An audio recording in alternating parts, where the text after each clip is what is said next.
बैठे हैं और संग में सत्यभामा को साथ लेकर के पहुंच गए प्रयाग ज्योतिष को। भगवान ने सुदर्शन को आदेश दिया और जो ही सुदर्शन को आदेश दिया है ना,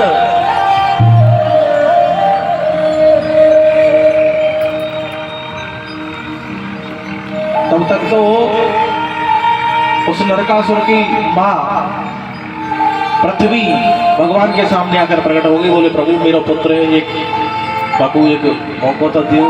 भगवान बोले ठीक है तेरा पुत्र है तो मौका दे। जाकर मां ने समझाया, बोले बेटा तू भगवान से विरोध मत करे, भगवान है उनकी शरण में आ, बच जाएगा नहीं तो मारा जाएगा। लेकिन वो अभिमान में शरण में नहीं आया। जीवन में ध्यान रखो, जो अपने बुजुर्ग समझाएं, गुरु समझाएं या अपने बड़े कोई समझाएं तो उनकी बात को समझ लेना चाहिए। अभिमान में इतने अंधे न हो जाए कि गुरु जी बताएं या प्रभु बताएं, कोई भी कोई बात बताएं हमें, उसको हम समझे ही और सुनने का प्रयास ही न करें। रावण क्यों मरा? रावण को तो स्वयं हनुमान जी समझाने के लिए कहीं बताओ, फिर भी नहीं माना उनकी। बात क्या हुआ, लास्ट में मरना ही पड़ा। और जबकि रावण विभीषण को मिला तो विभीषण को भगवान, तो जब हनुमान जी विभीषण को मिले तो विभीषण को भगवान मिल गए, लेकिन रावण को मिले फिर भी रावण को चेत नहीं हुआ और मरना ही पड़ा उसे। तो क्योंकि सुनने के लिए तैयार नहीं, अभिमानी है। नहीं माना, भगवान के सामने हाथ जोड़कर खड़ी होगी, प्रभु मैंने तो अपना कर्तव्य कर लिया, अब नहीं माना तो क्या, मरना तो पड़ेगा।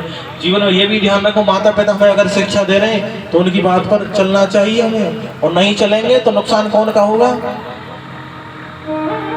हमारा ही होगा। क्योंकि मात पिता प्रभु गुरु की वाणी, बिना ही विचार करो सुख जाओ। माँ बाप और गुरु और प्रभु को आज्ञा दें तो उस पर विचार ना करो और उस कार्य को कर डालो, क्योंकि ये कभी हमारा अहित नहीं चाहेंगे, भला ही चाहेंगे। भगवान गए, सुदर्शन को आदेश दिया, जाकर के उसका शीश काट दिया।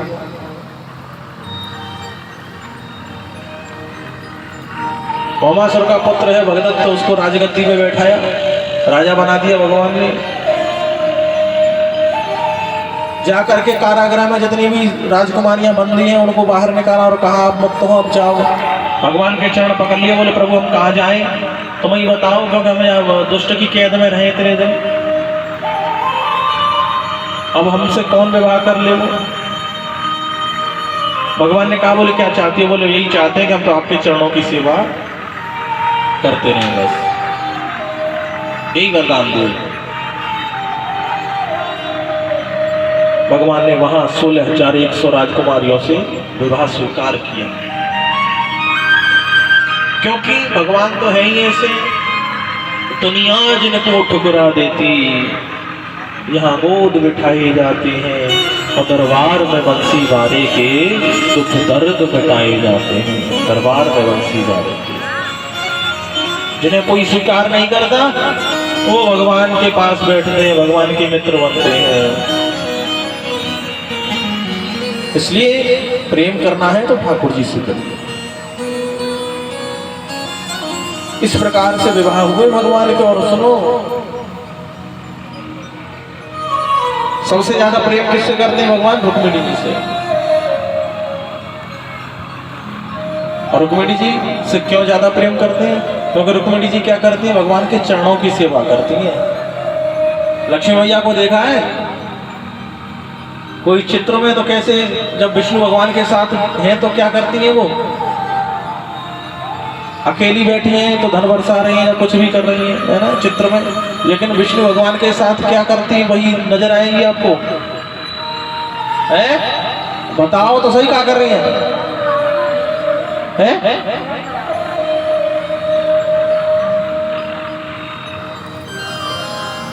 चरणों की सेवा करती हुई तो नजर आती है।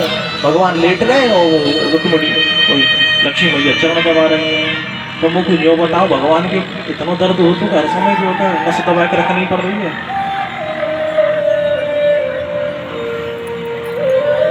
कारण क्या है, बात क्या है, इसके पीछे का रीजन क्या है, ये सुनिए। भगवान के चरणों में बैठी है तभी धन की देवी है। तभी भगवान ने उन्हें धन की देवी बना रखा है। कब जब भगवान के चरणों में बैठेंगे। जीवन में ध्यान रखना, केवल कथा सुनना ही नहीं है, कथा पर चलना चाहिए।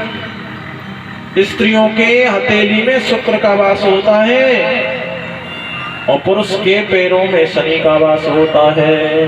और जब शुक्र की दाम शनि पर लगती है ना, ज्योतिष शास्त्र के माध्यम से बता रहा हूं, जब शुक्र ग्रह की बात दाम शनि ग्रह पर लगती है तो वहां धन की वर्षा होती है।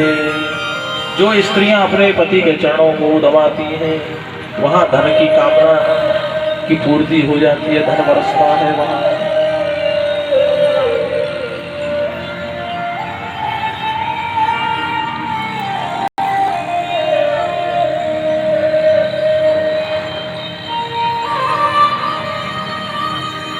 कछु हंसे जाते हैं, कछु मैं समझ जाता हूं।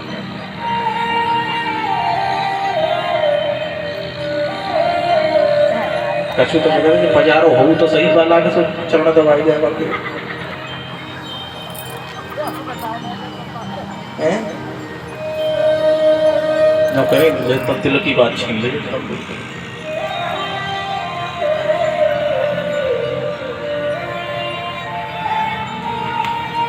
एक दिन रुक्मिणी मैया बैठी थी चरणों में, तो भगवान ने हंसी हंसी में कह दी, बोले सुनो रुक्मिणी, तुमने हमें से विवाह करके कुछ गलती तो ना कर ली। बोले क्यों?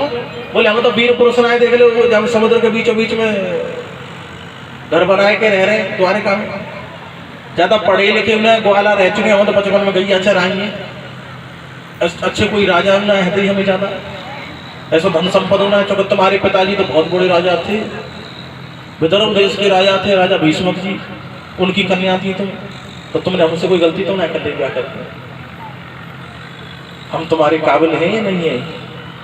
इतनी बात सुनी तो रुक्मिणी मैया रोने लगी और हाथ जोड़ के खड़ी आई, बोली प्रभु जी बताओ तुम हमारे काबिल ना हो कि हम तुम्हारे काबिल आए? कृष्णा को एक बार ताली बजाओ, कृपा कर प्रभु जी।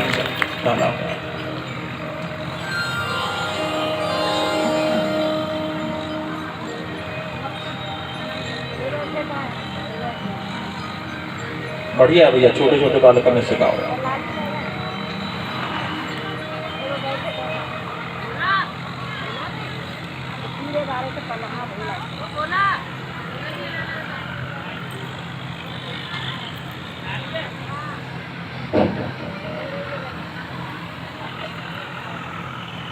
भगवान के चरणों में करेंगे, प्रभु हमसे कोई गलती हुई है क्या बात है, आप ऐसे क्यों कह रहे हैं?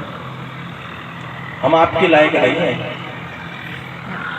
रोने लगी तो भगवान ने शांत किया। भगवान तो देख रहे कहीं ऐसा तो नहीं है कि रुक्मिणी जी को कोई अभिमान हो कि सबसे ज्यादा भगवान के संग तो मैं ही रहती हूँ, तो जा चक्कर में कोई अभिमान तो नहीं आएगा। भगवान अपने भक्त के अभिमान को हर समय चेक करते रहते हैं, ऐसा न हो कि अभिमान आ जाए इसको। इस प्रकार से भगवान का संवाद हुआ। और 16,108 रानी है ना, तो प्रत्येक रानी के गर्भ से 10-10 पुत्र भाई, कितने भाई? 10-10 पुत्र भाई। अब बिना कैलकुलेटर के हिसाब से लग रहा ही ना, इतनी बड़ी संतति है भगवान।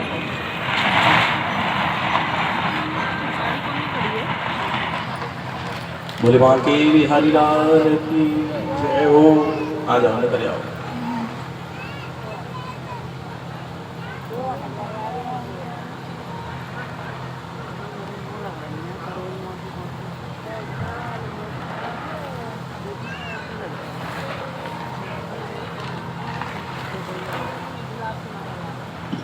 श्री राधे।